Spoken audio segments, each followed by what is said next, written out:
Véronique Boudon-Millot. Vieux, un grec ne peut pas l'être. Véronique Boudon-Millot, helléniste et spécialiste de médecine antique, aborde en 10 courts chapitres les questions qui agitaient les Grecs et les Romains au sujet de l'acte de vieillir. Quelles étaient leurs conceptions de cet âge de la vie? Quelle importance accordaient-ils à l'influence du milieu social, à l'hygiène de vie et de l'environnement? Un petit ouvrage passionnant qui remet les pendules à l'heure alors que les controverses sur le bien vieillir et les débats sur le transhumanisme n'ont jamais été aussi brûlants.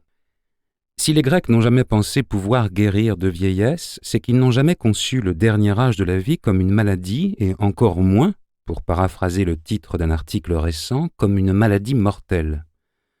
À la différence de certains de nos contemporains, les Grecs se sont en effet toujours efforcés de distinguer l'une de l'autre. Et à l'exception du savant fou ridiculisé par Galien dans son traité du marasme, les médecins antiques n'ont jamais espéré pouvoir réaliser la promesse, pourtant encore récemment formulée par une start-up américaine, d'inverser le vieillissement. Pour autant, les Grecs n'ont cessé de s'intéresser aux liens entretenus entre maladie et vieillesse au sein d'une relation dont la complexité ne leur avait pas échappé. Le corps, en tant que composé de 4 éléments, tels que définis par exemple par Platon dans le Timée, est inévitablement soumis aux atteintes de la chaleur et du froid.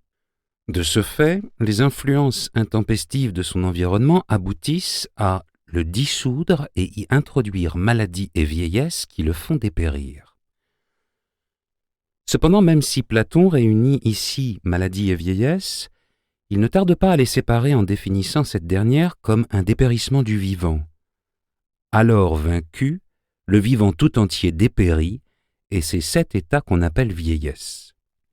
Cette vision de la vieillesse comme dépérissement tranche certes avec l'image plus positive que l'on trouve ailleurs chez Platon du dernier âge de la vie, volontiers valorisé pour ses qualités morales et associé à la sagesse.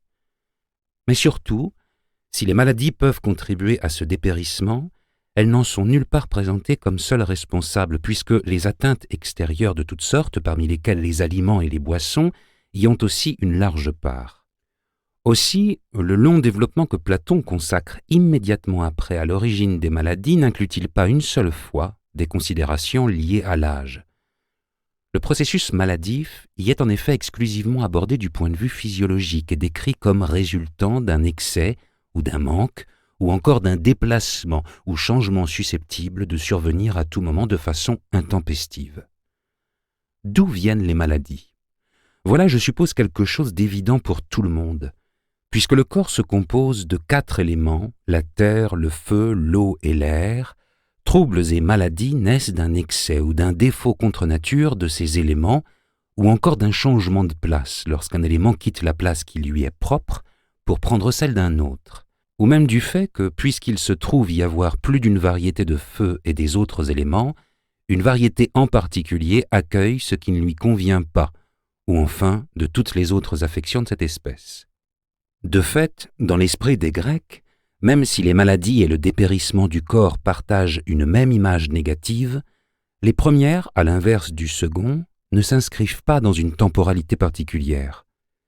À l'instar de Platon, les médecins grecs sont en effet nombreux à penser que les maladies ne sont pas forcément plus nombreuses dans la vieillesse que dans les autres âges de la vie, et surtout qu'elles ne sont pas nécessairement responsables du vieillissement.